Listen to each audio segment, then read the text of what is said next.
welcome to Spotlight. I'm Liz Wade.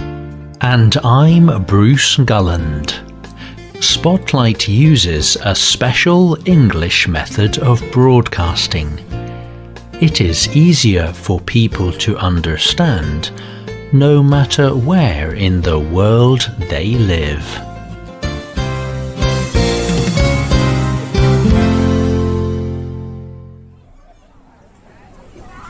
The children laugh and shout loudly.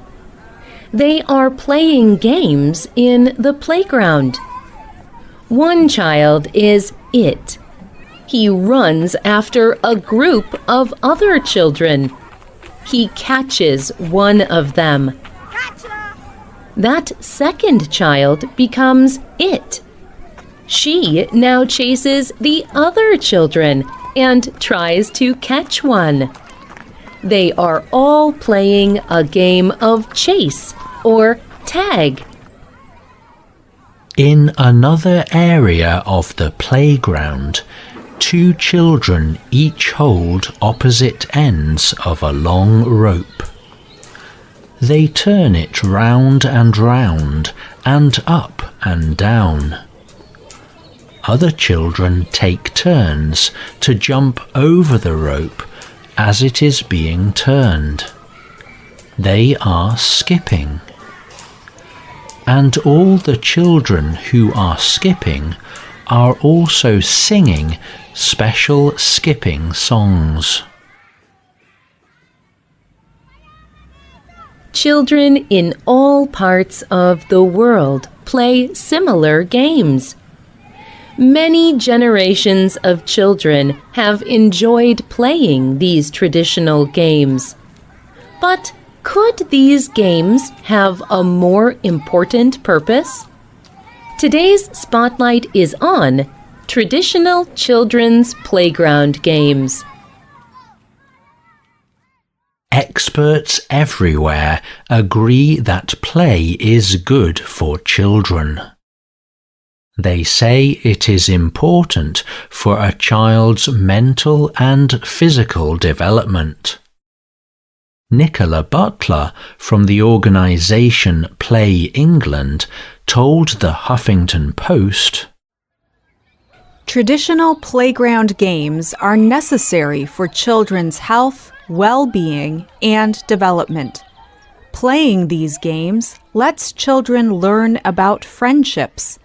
They learn about arguing, making up, negotiating, and resolving disputes, and making the game fun and fair.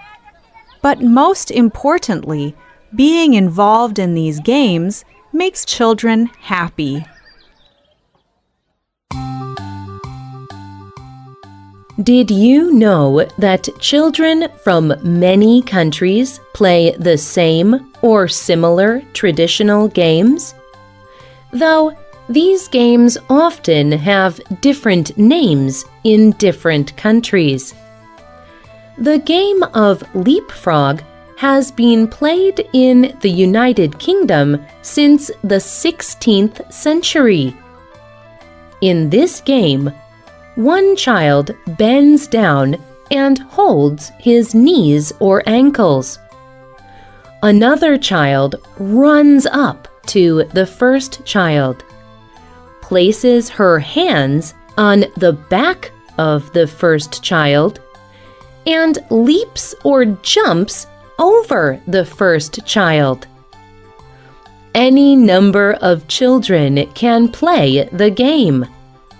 They all take turns to leap or jump like a frog.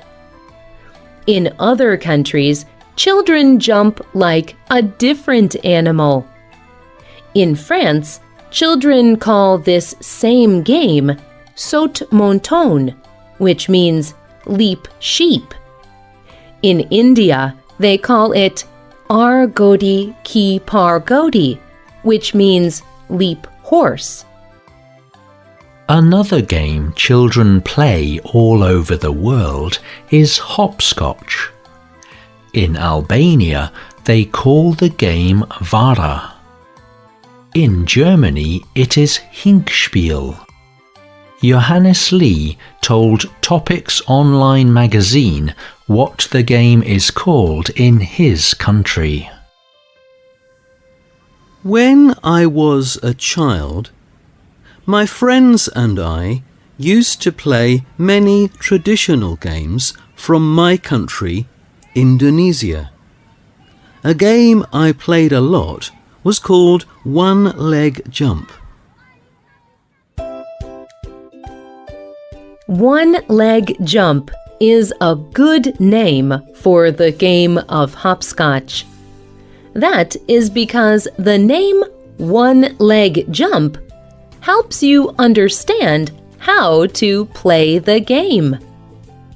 The players mark squares on the ground using a stone or piece of chalk. Children in different parts of the world make different shapes or grids with the squares. But some things are always the same. The children all hop or jump on one leg from square to square, and they must not put a foot on any line. Very often, children play the game using a stone. They throw the stone onto square 1 and take their turn hopping on the whole grid. They hop to the last square. Then they turn round and hop back. On their next turn, they will throw their stone onto square 2. And on their next turn, they throw onto square 3, and so on. If the stone does not land in the correct square, the child must lose a turn. Maria Lopez from Colombia told Topics how she enjoyed playing hopscotch when she was a child.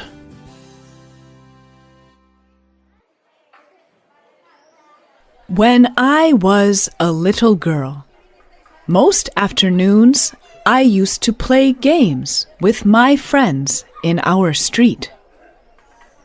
Rayuela, as hopscotch is called in Spanish, was my favorite game. It is nice to remember playing games like Rayuela, because it shows me that I had a happy time as a child, surrounded by special people who always loved me.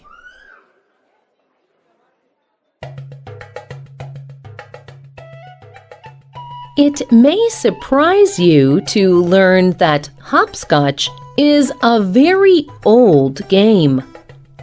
Experts say that nearly 2,000 years ago, Roman soldiers used something similar as an exercise.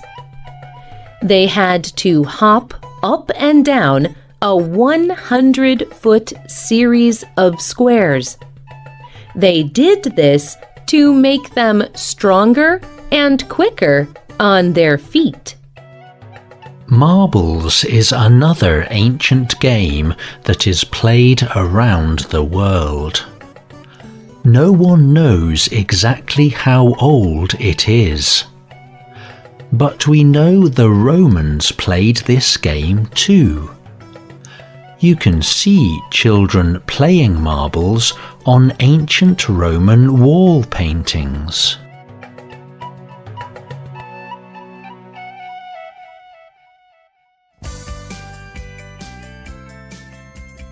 But what are marbles? And how do you play the game of marbles? Marbles are very small, hard balls. You can find marbles made from different sorts of stone, including the stone called marble. But most marbles are made from brightly colored glass. People play many different sorts of games with their marbles. But all of these games are called simply marbles. The ring game is one popular game of marbles.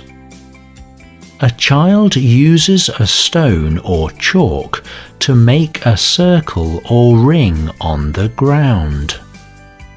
Those playing the game put a few of their marbles into the ring.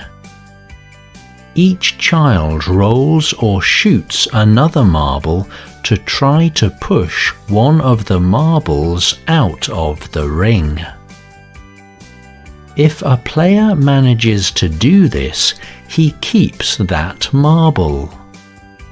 Hakan Tuncer from Turkey played marbles as a child. But he used a triangle shape, not a circle.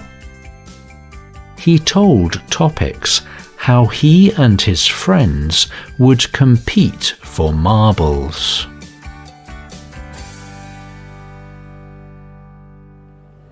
I think the most important thing was to have as many marbles as we could. We competed to win the most marbles. The person who won the most marbles was the leader of the group, and everyone tried to be the leader. Now, I understand that this small competition was our first experience with power and leadership.